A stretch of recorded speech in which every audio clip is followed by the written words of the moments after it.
Hello guys! So, nandito ako para sagutin yung mga nagtatanong sa akin kung ano nga bang gamit ko kung bakit ako pumuti.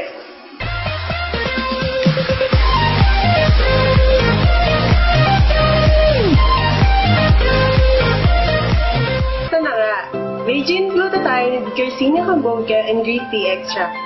Meron siyang 30 per film at anteric coated tablet, which is first ever glutathione na may ganitong formulation dito sa Pilipinas. So ano nga ba yung firm film and enteric coated na sinasabi dito? Ibig sabihin po, meron pong 100% absorption rate dahil sa mismong intestine siya nalulusaw compared sa other brands na 30-40% lang ang absorption rate dahil nalulusaw agad to sa stomach acid. Sobrang naging maganda ang effect sa akin ng Ragin dahil hindi ako tinitigawan, unlike sa mga nagamit ko before. Ang kagandahan kay Ragin, meron pa siyang slimming effect dahil may content itong Garcinia Cambogia and Green Tea Extra. So yun guys, alam niyo na yung secret ko. So hindi na siya secret. Paalala lang, mabibili lang po ito sa mga official Facebook pages ng mga legit distributor at i-deliver sa inyo via COD ng Home Express.